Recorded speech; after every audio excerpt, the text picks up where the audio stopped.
Mom noticed something was wrong.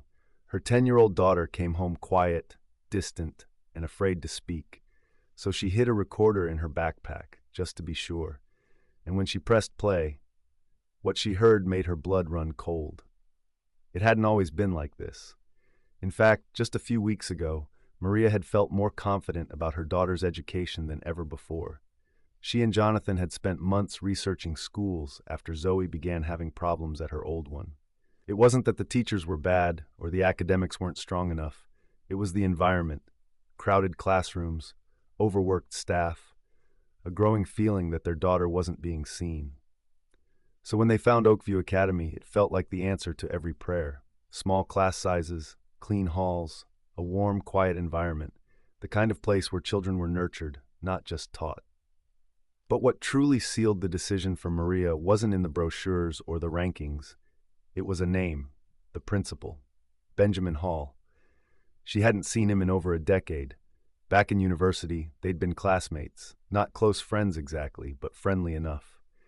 He had always struck her as intelligent, funny, and dependable, the kind of student you remembered for all the right reasons. When she saw his face on the school's website, smiling confidently in a navy blue suit, it felt like a sign. He remembered her too when she called to ask about the school. Their conversation was full of laughter and nostalgia.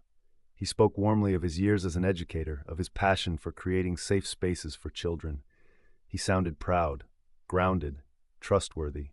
Maria and Jonathan had made the decision within a week. Zoe started the following Monday. And at first, everything seemed fine. She came home with worksheets, colored drawings, simple stories about recess and lunch breaks. Nothing stood out. Nothing sounded strange. It was one of those afternoons where everything felt just still. The kind of day where the sun hangs heavy in the sky and time moves a little slower. Maria had left work a few minutes early, hoping to surprise Zoe with her favorite ice cream on the way home. It was a small reward for getting through her second week at a new school. A new place, new people, new everything.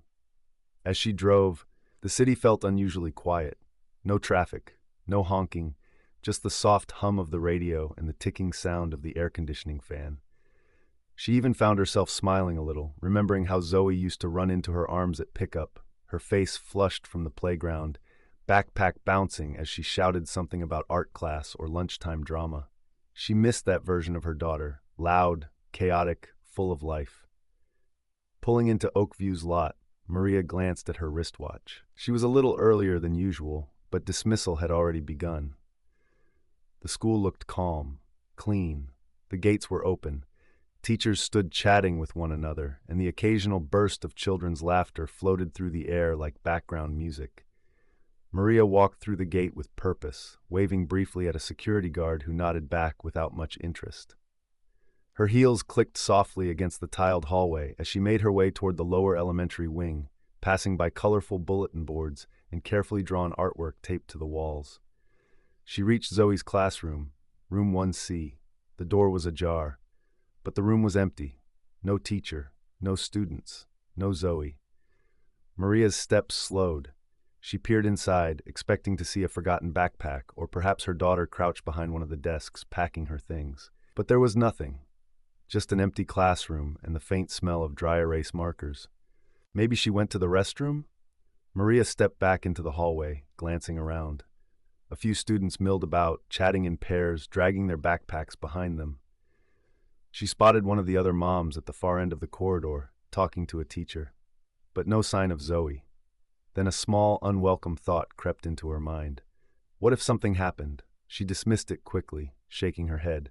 No, there was no reason to panic, not yet. That's when she remembered Benjamin. Of course, the principal. Zoe had mentioned once during dinner that he sometimes checked in on her. He was trying to help her settle in, make sure she was comfortable in her new environment. Maria had appreciated that. It was rare, she thought, to see a schoolhead take such a personal interest in one child. And besides, it was Ben. Ben Hall. The same boy who used to copy her notes in sophomore year. The one who once bought her lunch when she forgot her wallet. He wasn't just a school administrator. He was someone Maria knew. Someone she'd trusted enough to place her child under his care without a second thought. So she turned and made her way toward the administrative wing, weaving past the last of the lingering students. The corridor was quieter here, the kind of quiet that makes your footsteps echo a little louder than you expect. Her fingers curled slightly around the paper bag in her hand. The ice cream was probably melting by now, but she didn't care. At the end of the hallway, she saw it. The office. The door was shut. She walked slowly now, almost cautiously. Not because she expected anything wrong, but because something about the empty hallway and the stillness in the air made everything feel too perfect. She reached the door and raised her hand to knock. But before her knuckles touched the wood, it opened, and there stood Benjamin Hall, tall and confident in his dark blue blazer, that familiar wide smile on his face, like the years between university and now had never passed. And standing just behind him was Zoe. "Maria," he said with a warm grin, his voice bouncing slightly in the narrow hallway. "You know you can still call me Ben, like back in the day." He chuckled, as if they were old friends meeting at a reunion. But Maria barely smiled, because the moment her eyes found her daughter, everything inside her went still. Zoe wasn't smiling. She wasn't bouncing on her heels or rushing into her arms. Her eyes were down, locked on the floor. Her backpack hung loosely over one shoulder. Her hands were limp at her sides. She looked small. Not just in size, but in spirit, like someone had turned down the brightness in her. Maria crouched slightly, brushing a hand over Zoe's hair. It was instinctive. "How was your day, sweetheart?" There was no reply, not even a glance. Zoe's eyes remained fixed on the tiles beneath her shoes. "She's just tired," Benjamin chimed in with a light laugh. "Honestly, your daughter is something else. So sharp, a real gem. You should be proud." Maria nodded slowly, forcing a polite smile as her hand lingered on Zoe's head. "Thanks for taking care of her." And at that exact moment, Zoe stiffened.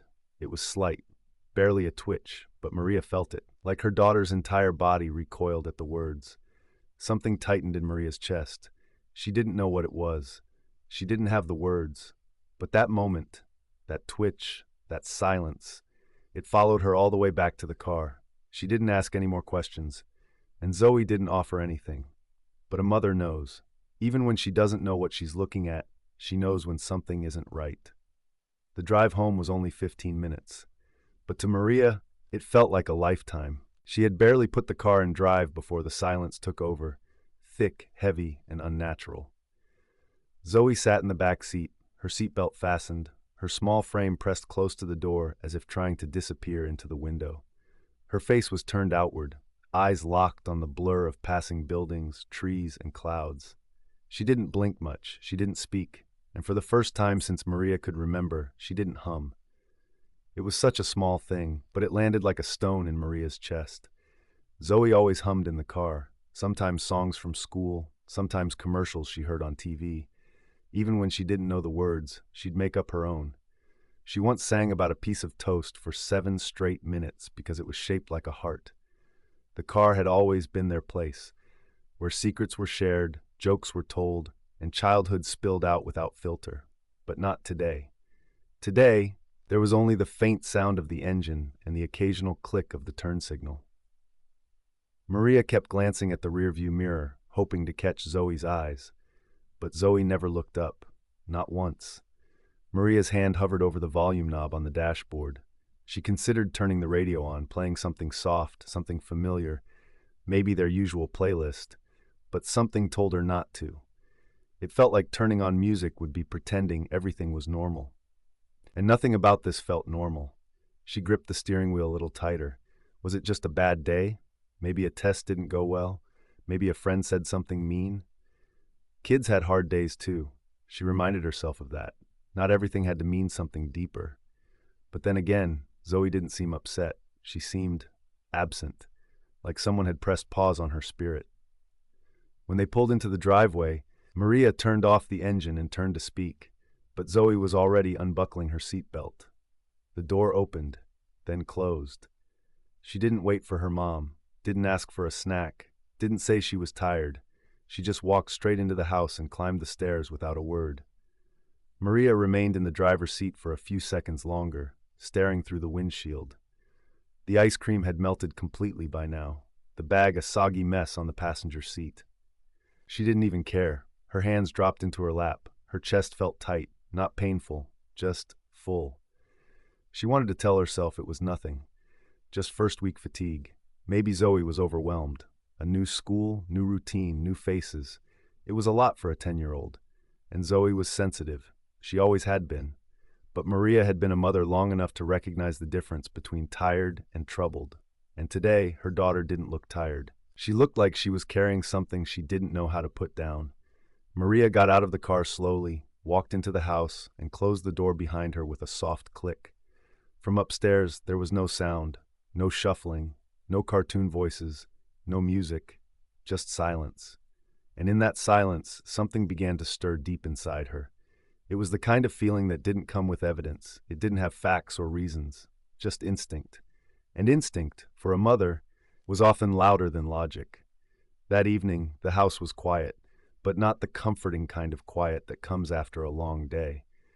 This was the kind of silence that carried tension in every corner, the kind that pressed against the walls and settled into the spaces between each breath. Maria stood in the kitchen, staring at the pot on the stove, stirring without really looking. The pasta was already soft, too soft. She hadn't even noticed the water boiling over. Upstairs, Zoe's door had remained shut. Not a single sound had escaped from behind it.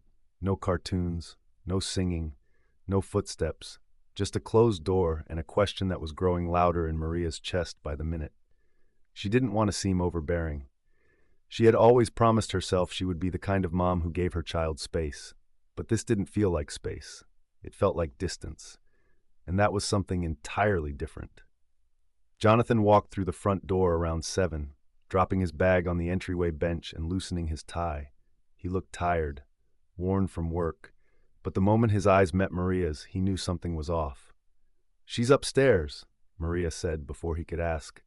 "Hasn't come down since we got home." Jonathan raised an eyebrow. "Did she eat?" Maria shook her head slowly. "Didn't even say she was hungry."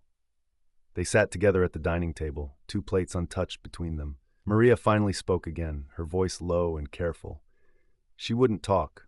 Not even a word, Jonathan. Not on the drive home.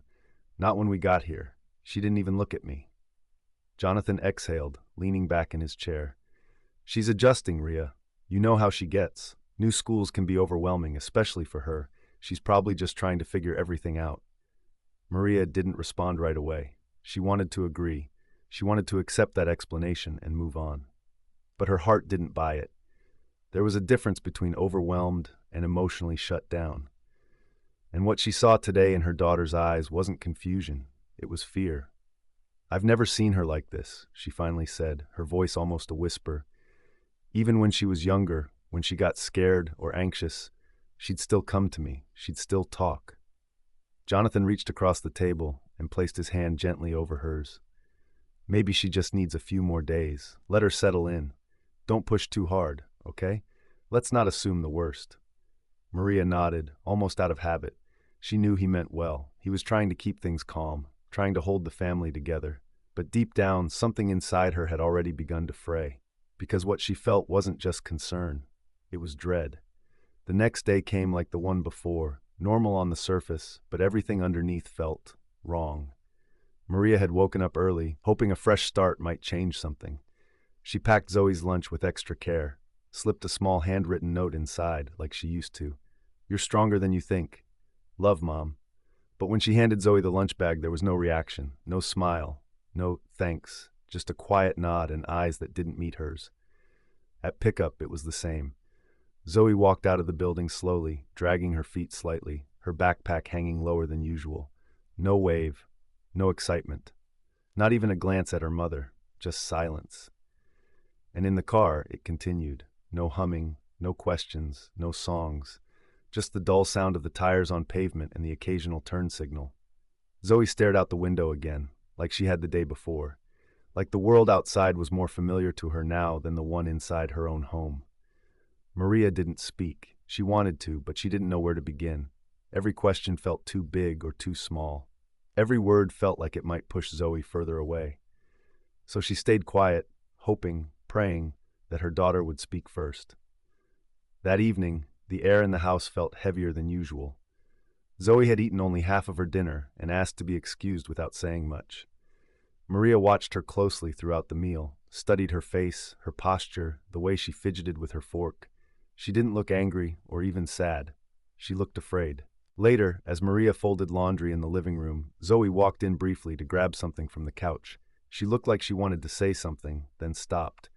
She stood there for a second too long, like a word was stuck behind her lips. And then, softly, almost too softly to hear, she said it.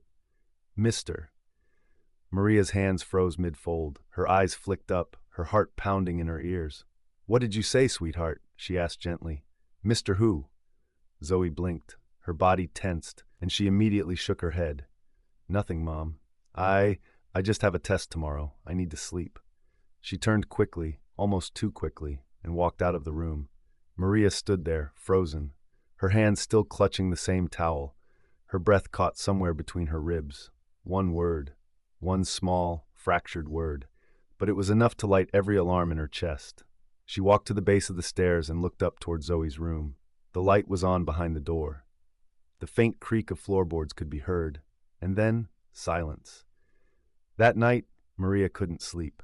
She lay in bed with her eyes open, staring at the ceiling fan spinning slowly above her. Jonathan was already asleep beside her, his breathing steady and deep. But Maria's thoughts wouldn't stop racing. Mister. It wasn't what Zoe said that haunted her, it was how she said it. That small, fearful pause, that look of panic in her eyes, that desperate need to change the subject. Maria kept trying to rationalize it. Maybe it was about a teacher. Maybe Zoe forgot something in class. Maybe it was nothing at all. But her heart wouldn't let her rest, because that one word, spoken in a voice too fragile for a child who used to roar with laughter, had shattered something inside her. And Maria knew tomorrow she would find a way to get answers. Morning came, but it brought no comfort. Maria hadn't slept, not really. She had spent the night lying still, her mind racing in every direction, her heart refusing to slow down. The image of Zoe's face kept flashing behind her closed eyes, those wide, uncertain eyes, that shaky little voice saying just one word. Mister. By sunrise, Maria had made a decision. She moved quietly through the house, careful not to wake Jonathan or Zoe. The floorboards creaked under her bare feet as she stepped into the hallway closet, reaching up to the very top shelf where a dusty, old cardboard box sat, forgotten beneath old blankets and tangled Christmas lights. She pulled it down gently, opened the lid, and searched through the contents until she found what she was looking for.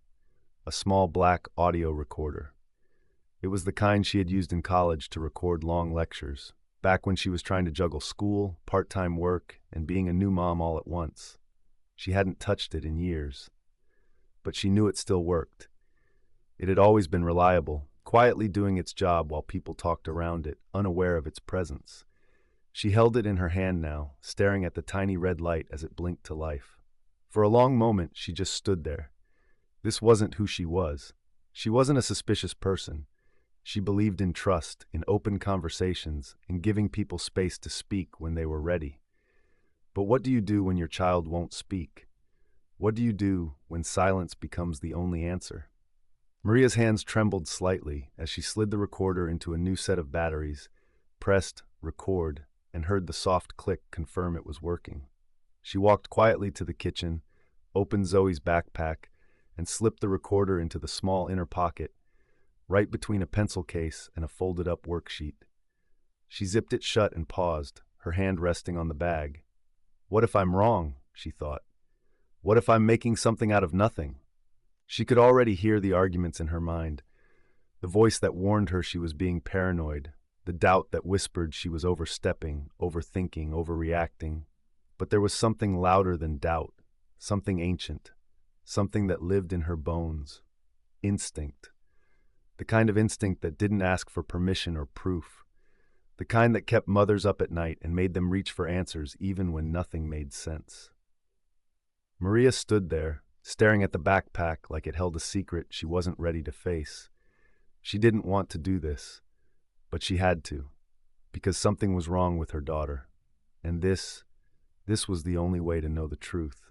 By afternoon, whatever flicker of light remained in Zoe had dimmed even more. Maria noticed it the second her daughter walked out of the school doors. Zoe's steps were slower, her shoulders hunched even lower than before. She didn't look up. She didn't wave. She didn't speak.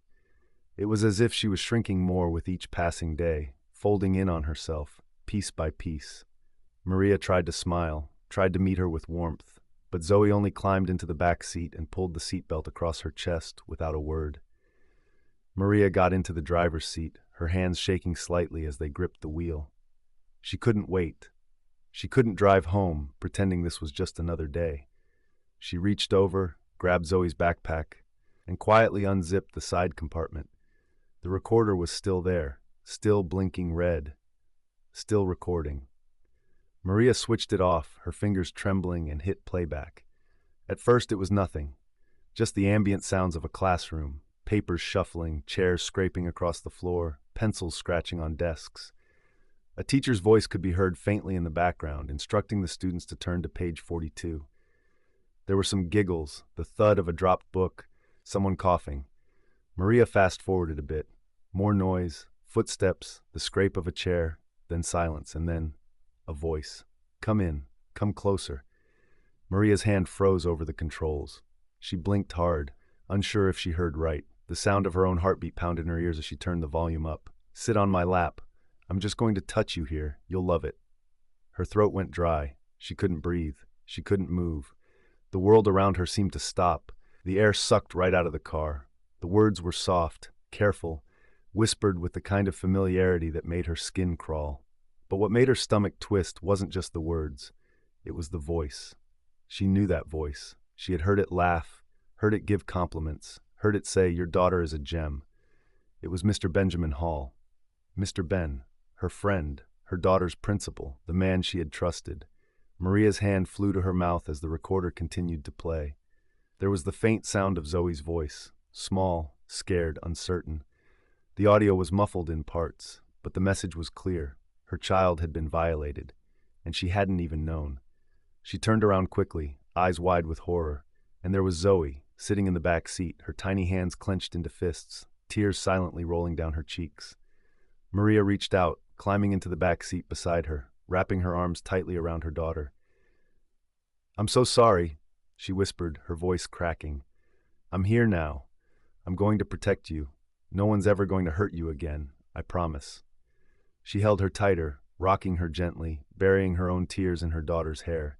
She didn't care who saw her, didn't care about anything but keeping Zoe close. Her hands fumbled for her phone, and she dialed Jonathan. He picked up on the first ring.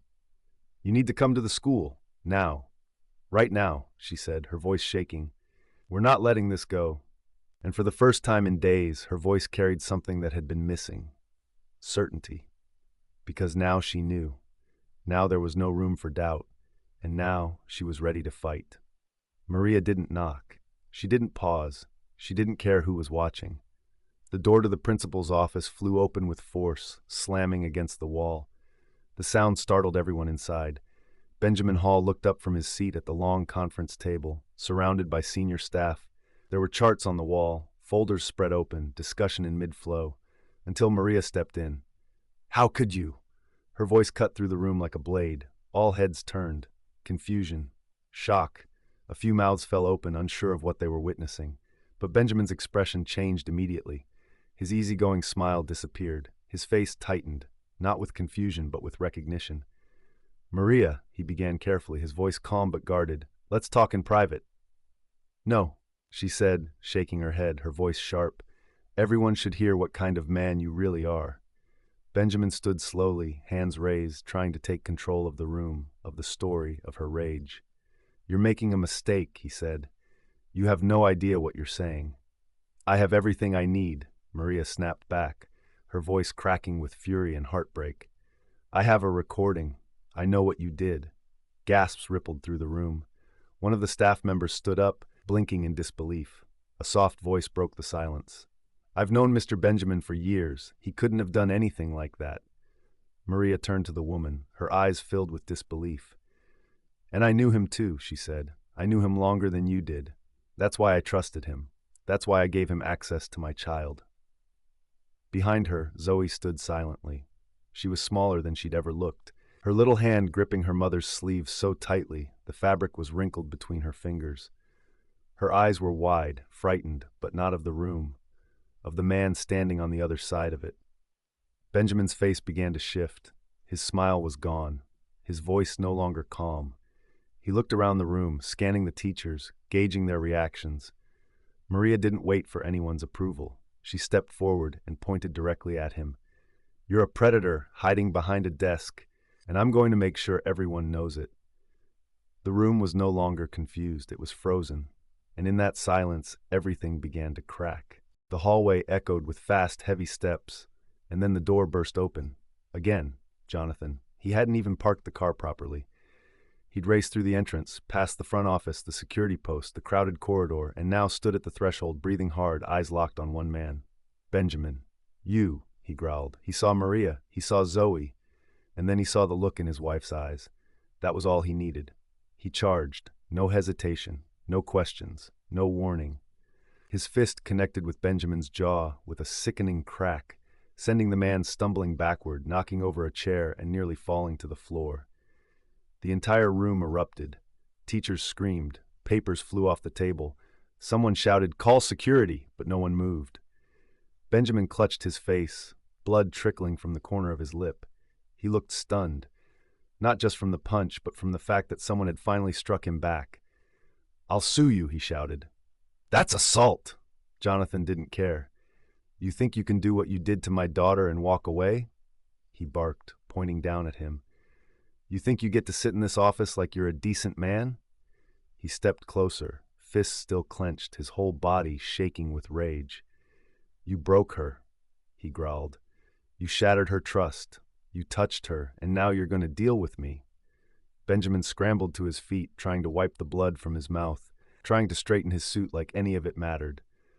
"I didn't do anything. This is insane!"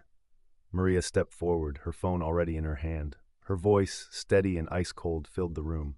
"No, what's insane is that you thought you'd never get caught." She lifted the phone to her ear. 911. "Yes, I need to report a sexual assault. The man is here, in the school. We have evidence, and we need police on site now." Benjamin turned to the staff. To the same teachers who had once laughed at his jokes, who had shaken his hand in meetings, who had smiled at every staff photo, but none of them moved. Not one. He was alone now, and the people he thought would protect him had finally seen who he really was. The call to 911 lasted less than a minute. Maria's voice was calm, but every word carried weight. She gave the address, the name of the man, and the nature of the crime. She told them she had evidence. She told them her daughter was the victim. She ended the call with one sentence that left no room for doubt. "He's still here, but not for long." Minutes later, the distant sound of sirens pierced the air. It started faint, like a low hum at the edge of the world. But as it drew closer, the atmosphere inside Oakview shifted. Teachers at their desks looked up. Students near windows pressed their faces to the glass. The front office froze mid-call. And down the main hallway, past the awards, past the smiling class photos, past the clean white walls lined with achievements, the police had arrived. 2 squad cars. Uniformed officers stepped out with focused expressions, hands at their belts, no hesitation in their stride. They didn't need to search. They already knew who they were looking for. The front doors opened. The building that once felt like a sanctuary now felt like a courtroom. Maria met them just outside the main office. She didn't yell. She didn't cry. She simply handed them the recorder, still playing the same vile, unforgettable words. They didn't need to hear much. The officers' faces hardened with every second of the recording. One nodded, quietly lifting his radio to call it in, and then, without ceremony or delay, they stepped inside. Benjamin was still trying to talk, still trying to explain, still holding a tissue to the corner of his bloodied mouth where Jonathan's punch had landed. But when he saw the officers, his words stopped. "Mr. Benjamin Hall," one of them said firmly, "you are under arrest for the sexual abuse of a minor." The room gasped again, but no one moved to stop it. Benjamin stood frozen for a second too long. "I didn't do anything," he said, backing up. "This is insane. I want my lawyer." "You can call your lawyer at the station," the officer replied. The second officer stepped behind him and pulled his arms behind his back. The click of the handcuffs was sharp, final, unmistakable. Benjamin flinched. He looked around one last time, scanning the staff, searching for someone, anyone to defend him. But no one spoke. Even the teacher who had once said, "I've known him for years," kept her gaze on the floor. Maria stood just outside the doorway, Zoe beside her, watching in silence. And for the first time in days, Maria felt breath return to her lungs. It wasn't over, but it had begun. As the officers led Benjamin through the hallway, students and parents began to gather. Whispers spread like wildfire. "What's going on? Is that the principal? No way." Teachers whispered among themselves. Phones came out. The school, once polished and proud, was now crumbling under the weight of the truth. Benjamin was escorted past the classrooms, down the same hallways where he had once walked like a man above consequence. Now he walked with his hands cuffed behind his back, eyes darting, sweat gathering at his brow, his fall on full display. And even then, as the door shut behind him and the police placed him in the squad car, he was still shaking his head, still denying everything. But denial, now, meant nothing, because the truth had spoken, and the law had come to listen. The arrest was only the beginning. Within hours of Benjamin Hall being taken into custody, investigators were granted a warrant to search his office. What they found inside peeled back the final layer of the illusion he had so carefully built. At first glance, the office looked ordinary, neat, professional, even warm. Framed certificates on the wall, motivational quotes in elegant fonts, a shelf lined with educational books and children's drawings, a space designed to earn trust. But behind the cabinet drawers, buried beneath folders and tucked inside unlabeled envelopes, the truth waited, cold and undeniable. Dozens of photographs, some printed, others developed from older film. Images of children, young, vulnerable, unaware, some in classrooms, some sitting alone, some too disturbing to describe, some dating back years, far before Zoe ever set foot in Oakview Academy. The detectives didn't need long to realize what they were looking at. Each image was time-stamped in some way, and yet none of these photographs were official. They weren't school records. They weren't part of any curriculum. These were private, hidden, stashed away like secrets he never thought would be uncovered. The news spread fast. By the next morning, the headlines had already begun. Respected principal arrested in child abuse case. Parents flooded the school with calls. Staff were pulled into urgent meetings. The board scrambled to release a statement. The building itself felt different now. No longer safe, no longer sacred. But something else happened too. Something Maria never expected. Another mother came forward. Her name was Evelyn Carter. She had a daughter, Naomi, who had attended Oakview 3 years earlier. Quiet girl, smart, kept to herself. Evelyn requested a private meeting with the detectives. She brought documents, emails, printed complaints, handwritten notes. She told them what Naomi had told her when she was only 9 years old, that the principal had made her sit in his office too often, that he said things that didn't feel right, that he touched her shoulder and called her his little favorite, that sometimes when she said she didn't want to go, he got angry, that he threatened her. "Don't tell anyone," he had said. "No one will believe you anyway." Evelyn believed her daughter. She filed a report. She brought it to the school board, to the counselor, to anyone who would listen. But nothing happened. They called it a misunderstanding. They said Naomi was shy, imaginative, that Benjamin had an impeccable record, that she must be confused. And just like that, it was buried. But now someone else had stood up. Now there was evidence. Now there were photos. And now, thanks to Maria's courage, Evelyn's voice mattered again. She sat across from the detective, her voice trembling but clear. "I tried," she said. "I tried to stop him, but no one believed us." The detective nodded slowly. "We do now." It wasn't just about Zoe anymore. This was bigger. This was years of silence, years of fear, years of children not being heard. But now they were being heard. One voice had cracked the wall, and others were finally stepping through. It didn't take long for the trial to begin. The evidence was overwhelming, the urgency undeniable. The courtroom filled with quiet tension from day one. Maria sat in the front row every single day, Jonathan beside her. And just behind them, Zoe. She was wrapped in a soft blue cardigan, one of her favorites, the sleeves slightly too long for her arms now. She held a small stuffed bunny in her lap, the one she had clutched during the car ride home on the day everything changed. She wouldn't have to speak. Maria had made sure of that. The audio recording was submitted into evidence. It didn't need an introduction. The room was instructed to listen closely. As the words played through the speakers, "Come closer, sit on my lap, trust me, you'll love it," the room fell still. You could hear the shuffling stop. You could feel the oxygen drain from the air. Grown men shifted uncomfortably in their seats. Women lowered their heads in disbelief.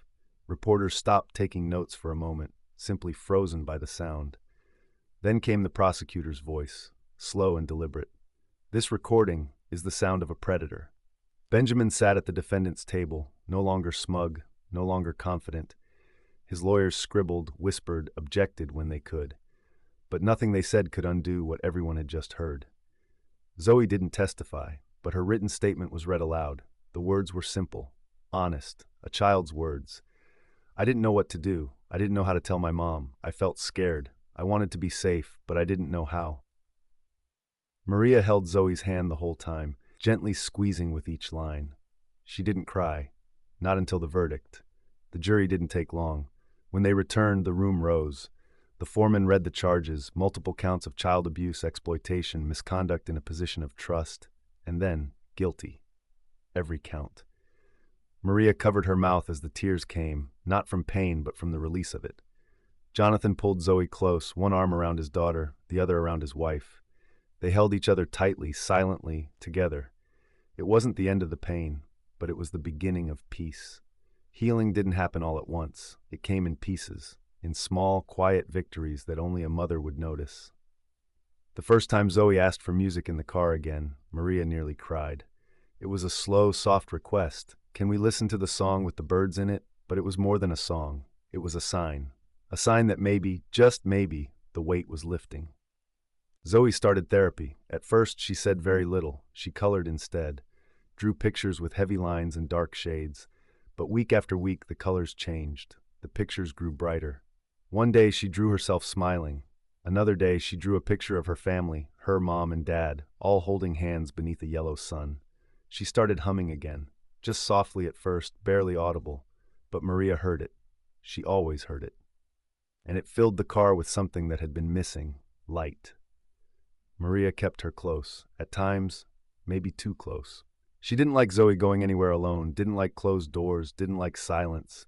But slowly, with patience, she learned to loosen her grip, to give Zoe space, not because she trusted the world, but because she trusted Zoe's strength to face it. They found new routines, weekly therapy, long walks in the park, cooking together on Sundays, bubble baths with candles, and story time under warm blankets. Maria never pretended it hadn't happened. She never forced Zoe to forget. But she made sure her daughter knew something else, that she had survived, that she was safe now, that her voice mattered, and that no matter what, her mother would always believe her. The scars of what happened may never fully disappear. But Zoe's story isn't just one of pain, it's one of courage, of a little girl who survived something no child ever should, and of a mother who listened to her instinct, even when the world told her not to worry. Maria didn't need her daughter to explain every detail. She didn't need the words. She just knew something was wrong, and she acted. Because sometimes a mother's love is the only thing standing between a child and the darkness. Let this story be a reminder to pay attention, to listen to the quiet changes in your children, to trust the feeling you can't explain, and to speak up, even when your voice shakes. Because silence protects predators, but truth protects children. And here brings us to the end of today's story. If this touched you, please like the video and share it with any parent who might need to hear it. You never know who this might help. Leave a comment below and let us know where you're watching from. We'd love to hear from you. And don't forget to subscribe for more real, emotional, and powerful stories like this, right here on Humanity Stories.